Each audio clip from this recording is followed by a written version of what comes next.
Ladies and gentlemen, welcome to the Bullpen.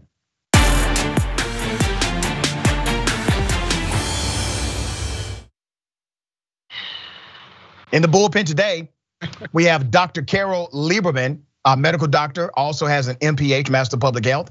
And we're going to talk about a few things, including wokeness, and what happens with white guilt. Is it a mental health disorder?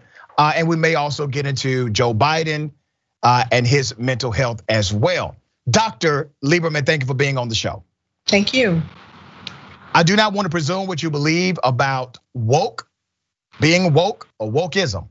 So if you would, give us your belief of what being woke is about. Wokeism is about destroying America, destroying American values, destroying the family, telling us that men are women and women are men, inciting racism more than ever before. Okay, so you just made that up. The definition of woke, according to, you just made that up. The definition of woke, according to Merriam Dictionary, is to be aware and actively attentive to important facts, especially issues of racial and social justice. Oxford Dictionary, which added the word woke in 2017, says the term and its derivatives are commonly used to describe people who are alert to racial and or social discrimination and injustice. Cambridge defines wokeness as a state of being aware, especially of social problems such as racism and inequality. Madam, I have researched this thoroughly, and since around 2016, 2017, it has been in the lexicon of our language. But even before that, it was within the context of urban language. We would say to each other in the Black community, is that individual woke? Stay woke, which means to stay alert. The definition that you have provided is a definition contrary to the actual working design of the word. So where did you get your definition from? No, it's not that. I am telling you what the impact of woke is. But I asked you, what does the word mean? Do you know what it means? I wouldn't disagree with what you're saying, except for the fact, the slant on it. The way you, those definitions seem to, in some way, to some degree, imply that this is a good state of being, and I'm saying that the impact of it is a bad state of being.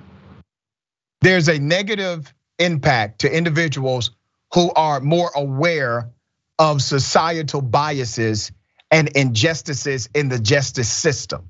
That creates a negative impact. The way that wokeness is being used today is having a negative impact. Yes, should we all be more awakened to any kind of injustice and all of that? Of course, but that's not what's happening today. Today it is being taken to the nth degree, and things that are happening that are just pretty outrageous. Now, you mentioned, you brought up a moral issue as it relates to being woke. Let me ask you about your profession. You are an MD. So let me ask you, do you have woke doctors in your profession? Well, it's interesting that you should ask that. There have been some stories, just some headlines recently about like Harvard, for example, where they are in the medical school, where they don't want to say that somebody don't want to call a woman who gives birth, well, a person who gives birth, a woman. That's a birthing person or whatever. We have a transsexual in the Olympics, and they're saying he is a woman. These kinds of things are very destabilizing to our mental health. It's not about black or white or what sexual orientation or whatever. It's people in general. These things are very destabilizing. It's one thing to be aware and to be certainly tolerant and all of that. It's another thing to call a boy a girl, for example. Let me highlight something that's even more destabilizing than what you're talking about within your own profession. There was a study released not too long ago. I'm sure you are familiar with the study. Dr. Oz and a few other individuals that I don't typically agree with, they gave credence to the study and talked about this study. But it showed that medical doctors, white medical doctors, if you are a black patient and you have a white medical doctor, you have a lower chance of living. Have you seen that study? I've read something about it. I don't think I saw the actual study itself. So but let me give you reports about it. Let me give you the background to that study then, since you have not read it. I encourage you to do so since it is part of your profession, not mine. The report showed that black doctors with black patients, they have a higher rate of survival than white doctors who have black patients. The number is even more extreme when you have a white male doctor and a black female patient. That number of their survival decreases significantly. So what you have seen in the data, and remember, you're a scientist, madam, you have to believe in data. What you see in the data is this disconnect between healthcare providers who are medical freaking doctors, who are providing inequity in their service, thus creating an inequitable outcome. And the doctors who are now interpreting the data, they're saying, bottom line, we do not believe our black patients as much as we believe our white patients. You disagree with them? Well, first of all, I am sure in some cases that may well be true. I would have to look at the exact study to see how scientific it was. But why have you not looked at that study? That was a groundbreaking study in your profession. Why would you not look at that study?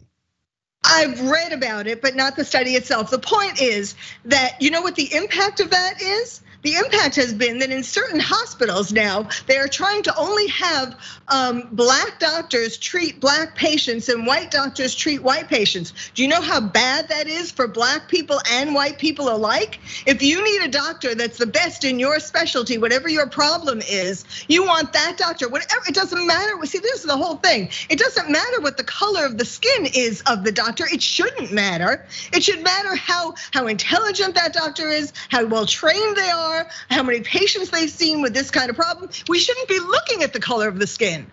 Yeah, I think that's great in a utopia, but madam, the data is clear. Doctors who have gone to college all of these years, who are learned individuals, are still exhibiting implicit bias that they were unaware of, where black people are on the short end of that bias. You can't tell me that doesn't bother you as a medical doctor. I'm bothered by professors. I'm a college professor. I'm bothered by professors who have inequitable outcomes as it relates to their black and brown children inside of colleges. That bothers me. So I fight against it. Why does this not bother you? You're putting words in my mouth. Because I think that the emphasis is on the wrong thing. First of all, that is not all doctors. Certainly in my experience, No, it is a statistical significance. That's why you have macro and micro data, madam. Come on, now you got a medical degree. We don't have to go through qualitative, quantitative. We don't have to go through, madam. I have a public health degree and I've taken statistics for many years. That's why I'm saying that I am not ready to swallow this hook, line, and sinker. Madam, you have all of these degrees. I got a bunch of degrees too. You and I both understand the reality of the framework, qualitative and quantitative research, comparable data, theoretical framework versus actual data. You mean to tell me that this actual data does not bother you in your profession? It doesn't. What bothers me is this emphasis on skin color that is coming across whatever the story is nowadays. It's not, what happened in the story. It's what color the skin is of that person. And BLM. That's what the study suggests, madam. That's the outcome of the study, the actual data. Look, if you want to keep harping on that, don't you care more about the fact that we have become a more racist country since BLM has been doing their thing, since the death of George Floyd in particular? We shouldn't be looking at that. Cite your sources on that. We have become a more racist country since the death of George Floyd. Tell me what source, what data source can you point to that says that? Okay. Prejudice, racism. No, ma'am. What date you just made a conclusive argument about us being more racist in this country because of the death of George Floyd? As a psychiatrist, what I have seen, okay? As a psychiatrist, what I have seen. How many people are in your practice? If you don't want to hear what I have to say, then fine. But don't ask me to point to numbers, okay? I'm trying to make a point, and you're trying to interrupt me so I can't make my point. No, I'm trying to get you to source the conclusion of what you just presented. Everything that I have observed as a psychiatrist, okay? You're just making stuff up. No, I'm not. I'm trying Where's to say. The source for your data, man? The source for my data is psychological studies, okay? I'm not talking about studies. I'm talking about how prejudice comes from fear. Prejudice comes from fear, okay? I don't think you disagree with that. That's kind of an prejudice. accepted. I do disagree. Prejudice comes from ignorance. I do. Prejudice, ma'am. You can do the research yourself. Pew Research, madam. You can check me out. Pew Research did a study and showed that prejudice and biased behavior comes from ignorance, not fear as you have codified it. You can check me out. I'm sorry. Yes, of course, people who are more ignorant are more likely to be prejudiced, absolutely. But they are also more likely to be afraid more easily. What I'm trying to say is, with all of the things, you don't want me to talk about Black Lives Matter, apparently. So go ahead, madam, talk about Black Lives Matter. I will be here to offer rebuttal if I see fit. Sure, and I'm sure you will.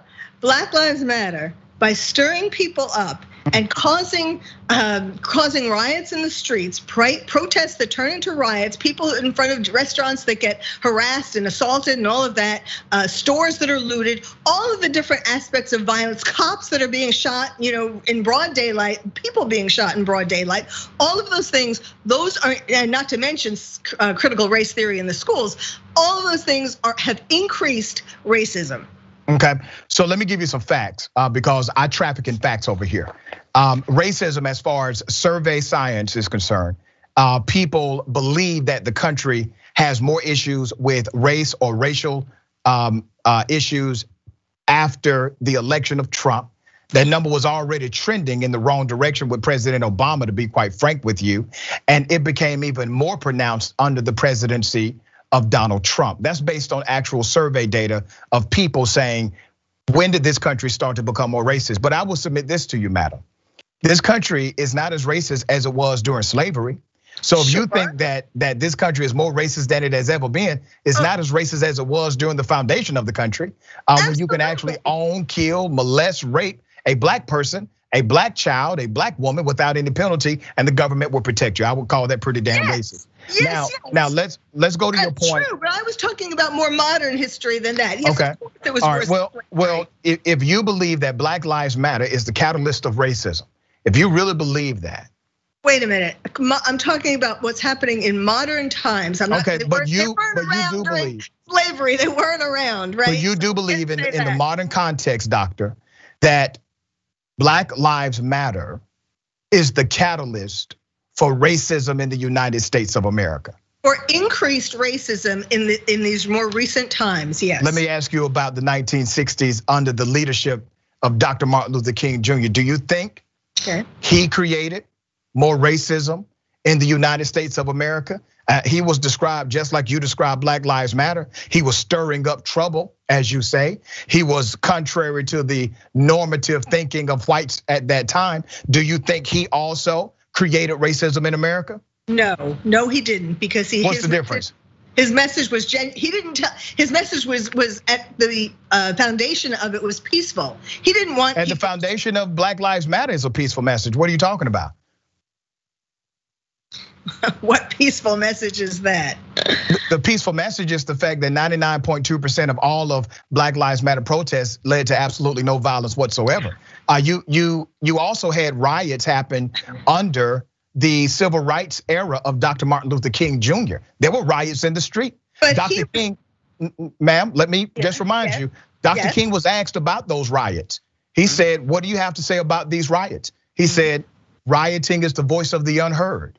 That was his response. So if you do an actual research study on Dr. King, you will find that Dr. King, at his core, his message was peaceful. But so is it with Black Lives Matter. They do not have anything on their website, nor do they hold meetings telling anybody to commit acts of violence. That is not true. In fact, well, point to it. What Black Lives Matter website tells people to commit acts of violence? Where? The Black Lives Matter, I don't have it in front of me, but the Black Lives Matter. Well, just tell me what it is. The Black Lives Matter, they had this 2 weeks during Black History Month in school. They were putting forth an agenda that was so disruptive of the American family. And all of that, why do you think you're gonna say 99.2% of the riots of the protests that Black Lives Matter caused were peaceful? That is, man, that's a fact. And the reason why it only looked the opposite way is because the media picked up the violent ones. Is that what you're gonna say?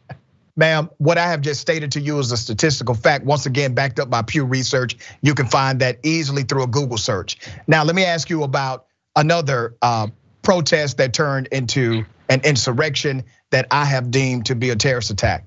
What are your thoughts about what happened on January 6th? I knew you were gonna go there. Why would I not? I don't think those were terrorists. What do you think they were?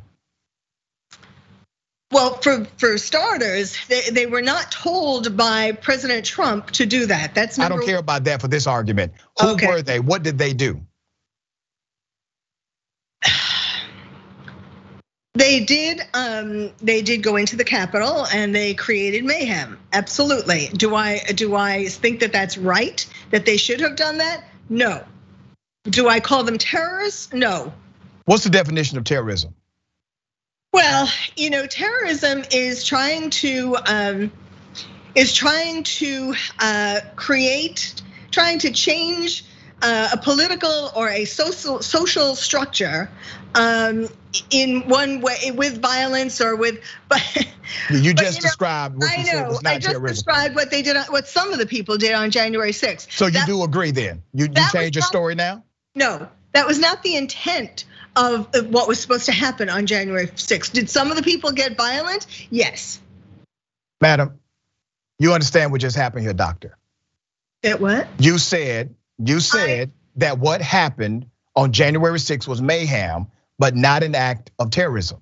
And then when I asked you to give me the definition of terrorism, you perfectly described the actions of what happened on January 6th. What they engaged in was criminality in order to affect a political outcome. That is the definition, statutory definition of terrorism. But this whole thing has been misconstrued, really. And in a way to blame Trump for everything that happened. As I said before, ma'am, I'm not getting into the weeds of that in this argument because I want you to clearly define. I want to be able to see, are you able to call balls, balls and strikes, strikes? That's what I'm seeing at this moment. I don't know if you know this, but I am in fact, and I have it copyrighted or registered, the trademark, the terrorist therapist. Are you aware of that? You're the terrorist therapist. Yes. So you're the therapist for the January 6th, right? No. Well, who are the terrorists that you provide therapy to? I don't provide therapy to anybody. Okay. It's what it means. Thank God for that, by the way. I don't. When you don't have anything intelligent to say, you do a personal attack. Ma'am, the way you have come across in this interview, by not being able to call terrorists, by misappropriating data to suggest that Black people are more violent than any other movement, to mischaracterize Black lives, and to ignore than any other movement. You're just changing my word. Okay. I should be expecting this. You literally ignored the fact that you contradicted your own narrative. Could I say what I was starting to say? When you got up on this being a therapist for the January 6th people, which I am not. When I'm a born and bred New Yorker, and when 9/11 happened, even though by then I had moved to California, my heart was and still is with New York. And I have devoted a significant portion of my professional life to helping people cope with terrorism, helping people cope with the memory of 9/11, helping people cope with the ongoing threat of radical Islamist terrorism. And I've written 2 books about terrorism. I do a podcast called The Terrorist Therapist Show. And in fact, I did a podcast on the January 6th event. And I said terrorists, or patriots. That was terrorists or patriots. Let me ask you this question. And clearly my description of them was patriots. Okay, so let me ask you this question. That's so ironic to me. That's so ironic. If everyone who stormed the Capitol, if their last names would have been Muhammad, would you still call them patriots? If they were patriots, if they were doing it to save America. So you are saying on my show that the criminal acts that have been deemed criminal acts against the United States government, you are saying on my program today that those individuals actually acted in accordance to moral and good ethics. These were people who love America. And did some of them do some wrong things? Yes, but they did it in the spirit of saving America. That was the point. That's not what radical Islamist terrorists do, and other kinds of terrorists. Of saving America. Yes. This is fascinating. So one of the issues, obviously, is that naturally these individuals are being charged as insurrectionists. They did commit acts of violence against police officers as well. Do you have any issue with the fact that these individuals that you say committed mayhem? Do you have a problem with the fact that they also physically assaulted police officers during that terrorist attack? Well, I don't think anybody should assault anybody. I mean, a policeman did kill a woman. The one death was a woman killed by a policeman. But I don't think anybody should assault anybody. Okay, so at this point, you can admit that some of these insurrectionists did physically assault police officers. Are they in fact criminals? Again, I don't believe anybody should assault anybody. But why can't you just call them criminals? Like if you assault a cop, right, and the cop did nothing to deserve, that's a criminal. If you assault anybody for that matter, you're a criminal. Yes, right. Okay. Right, and if you trespass criminally on property, if you destroy their property, if you refuse to leave after receiving a lawful command, if you engage in acts of criminality in order to affect the outcome of a political process, why is that not terrorism?